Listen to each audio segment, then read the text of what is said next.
call to order the last and final meeting of the Benefits Cliff Task Force.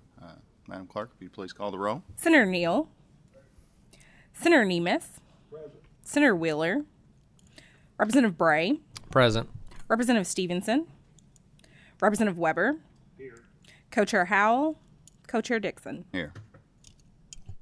All right, with that, I need a motion and a second on the approval of the minutes from the October 20th Benefits Cliff Task Force meeting. Second. I have a motion and a second. Those are approved.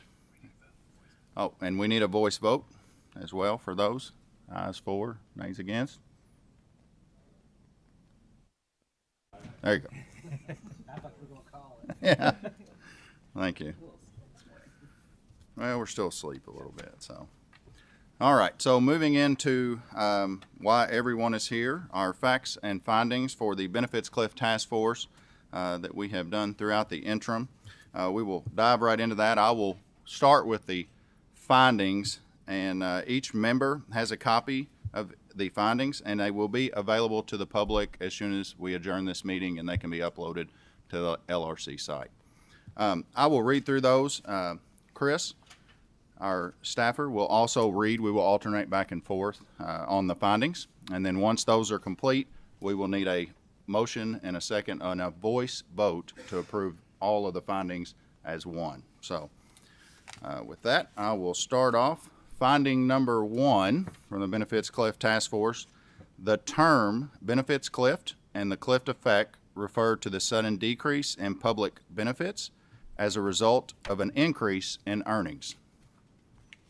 Finding number 2, for public assistance beneficiaries, the benefit cliff can serve as a barrier to gainful employment and self-sufficiency, which in turn can increase the amount of time an individual or family remains on public assistance. Kentucky is not alone in its attempts to better understand and address the benefits cliff. Finding number 4, the benefits cliff and continued access to affordable quality child care are key concerns of Kentucky's business community as it creates significant staffing challenges. The Cabinet for Health and Family Services is collaborating with the Kentucky Center for Statistics to make improvements to an existing benefits cliff calculator and to fully integrate the calculator into online Connect portal by July of 2024. The Cabinet of Health and Family Services is also working with the Education and Labor Cabinet to make an automatic job matching search engine available to the public assistance recipients through the Connect portal. Finding number 6, tiering public assistance benefits or phasing out benefits as the recipient's income increases, as opposed to the terminating of benefits following a marginal increase in income, offers an opportunity to smooth the benefits cliff. However, the ability of states to tier benefits and address the benefits cliff is significantly limited by federal regulations which govern most public assistance programs. Finding number 7, the Utah Department for Workforce Services serves as a model of efficiency and effectiveness when in the delivery of employment and job training services. Unfortunately, federal law prevents other states from integrating employment and job training services into a one-stop agency like Utah Department of Workforce Services has done. Finding number 8, the Cabinet for Health and Family Services has utilized pandemic-era federal funds to make improvements to the Child Care Assistance Program, which could help to alleviate the child care cliff's benefit faced by working families. But federal funds used to finance these changes will run out in 2024. And that concludes our findings. Those are the high points of the findings. In the literature that it will come out and be available to the public, there is a description under each one of those lines of individually of each finding that we found and the documentation summary of how we came up with that. So with that, I would need a motion. Second. Mr. Chairman, could I ask a question? Yes, or make a point? yes, sir. Absolutely. On page 6 of the findings, item number 4, line 11, I think we need a period there if that is the end. Also, I've noticed, unless I missed it somewhere else, we normally don't have a blank numbered line. And so I just wanted to make sure that there was nothing that needed to be added that maybe had not made it into the report. We were just informed the numbers will be removed in the final version. They were just there to make it easier to read going Okay. through the findings. Very good. Just wanted to point that out. Thank you very much. All right, so with that, I have a motion and a second, so I would need a voice vote from the members to approve the findings for the Benefits Cliff Task Force.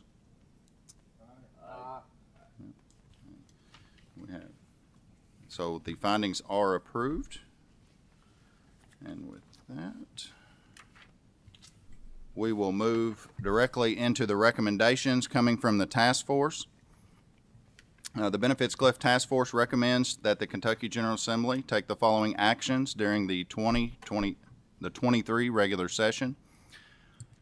Recommendation number 1, adopt a joint resolution directing the Cabinet for Health and Family Services to conduct a thorough review of all public assistance programs administered by the Cabinet to identify all flexibilities permitted under federal law, including but not limited to the ability to tier benefits, which may afford the state the opportunity to address the benefits cliff without the need for federal action, and require the Cabinet to submit a report containing its findings and recommendation to the Interim Joint Committee on Health and Welfare and Family Services no later than November 1st of 2023. I would need a motion on that recommendation, or if there is comments. Senator Nemes? Yes, I'm also, if you're going to be able to add anything or make a verbal comment to the cabinet that any obstruction from the federal government, if we could ask them to give us leeway. That's an upcoming recommendation. Okay. I do believe that may be an upcoming recommendation. Thank you. Thank you. Thank you, Senator Nemes. So if there are no other questions or comments on recommendation 1, I would entertain a motion. And I have a motion and a second that adopts finding 1. Oh, we have to voice vote each one of these individually. I apologize. So I will need a voice vote to approve recommendation 1. Yay. So recommendation 1 is approved. We will move on to recommendation number 2. Recommendation number 2, adopt a joint resolution directing the Cabinet for Health and Family Services in cooperation with the Education and Labor Cabinet to conduct a thorough audit of all employment and job training programs to identify service duplications, inefficiencies in service delivery, and opportunities for improvement, including the possible integration of all employment and job training programs under a single administrative unit in state government, and requiring the cabinets to submit a report containing their findings, recommendations, and an action plan to the Interim Joint Committee on Health, Welfare, and Family Services and the Interim Joint Committee on Economic Development and Workforce Investment no later than November 1st, 2023. With that, are there any comments on recommendation 2? Seeing none, I would need a motion and a second. I have a motion and a second, and I would need a voice vote to approve recommendation number 2. So recommendation number 2 is approved. Moving on to our recommendation number 3. Adopt a joint resolution directing the Cabinet for Health and Family Services to study the cost of maintaining pandemic-era changes to the Child Care Assistance Program once federal pandemic relief funds are exhausted, and requiring the Cabinet to report its findings to the Interim Joint Committee on Health and Welfare and Family Services and the Budget Review Subcommittee on Human Resources no later than November 1st, 2023. If there is any comments to recommendation number 3, we'll entertain those at this time. Seeing none, I will need a motion. And a second. I have a motion and a second. I would need a voice vote to approve recommendation number 3. And recommendation number 3 is approved.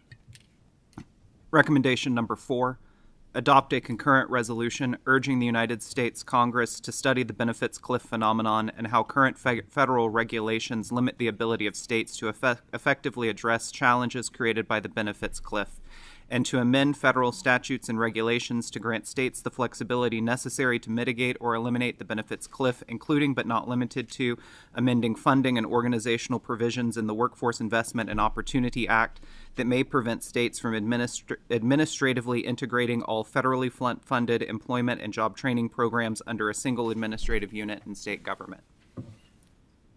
Second. All right, I have a motion and a second on number 4. I need a voice vote. All of those in favor? All of those opposed? That would approve recommendation number 4. Recommendation number 5, enact legislation. Apologies. Recommendation number 5, enact legislation requiring the Cabinet for Health and Family Services to integrate a user-friendly benefits cliff calculator tool that allows users to weigh the pros and cons of upward mobility and benefit eligibility into the Cabinet's outreach and support efforts. With that, I would need a motion to approve. I have a motion and a second. All of those in favor? Aye. And all of those opposed? All right, we'll move on to recommendation number 6. Recommendation number 6, enact legislation directing the Cabinet for Health and Family Services and the Department of Revenue to establish an outreach and tax filing support programs to increase the number of eligible individuals participating, particularly low-income earners who file a federal tax return and claim the federal earned income tax credit. Okay. On recommendation 6, are there any comments? Seeing none, I would entertain a motion. I have a motion. Second. And a second. All those in favor? All those opposed? All right. Recommendation number 6 is approved. Moving on to recommendation number 7, identify opportunities to enact legislation that leverages public-private partnerships by creating a new partnership program to help reduce the impacts of benefits cliff in certain circumstances. With that, if there are any questions, comments, I have a motion. I have a second. That one is approved. I will need a vote. All of those in favor? All of those opposed? Recommendation number 7 is approved. So, and we will need a roll call. Okay. So at this time, to fully approve the recommendation and findings, we will have to conduct a roll call vote. At this time, Madam Clerk, if you will please call the roll for approval of all findings and recommendations. Senator Neal. Senator Nemes. Aye.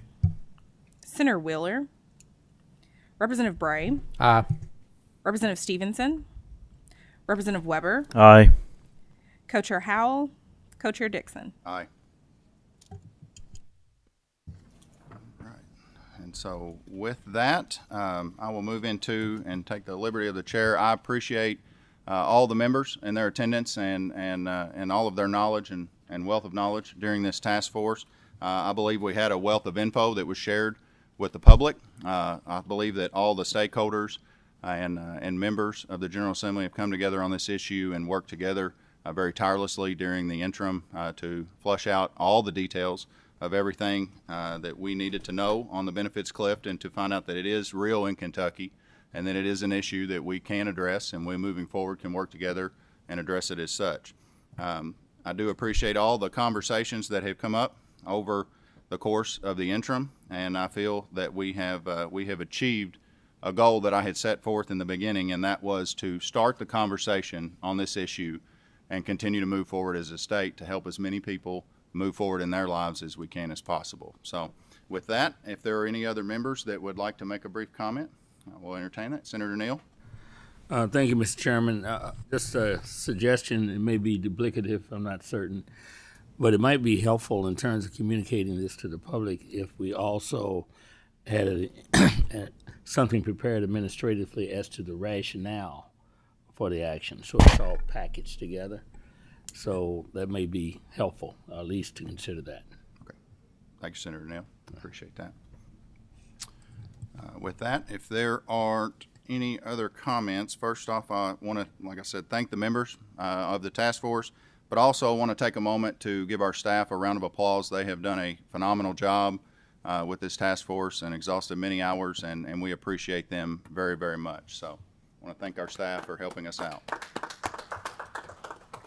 And with that, I will entertain a motion to adjourn. I have a motion and a second, so the adjournment of the Benefits Cliff Task Force for the interim is complete. Thank you.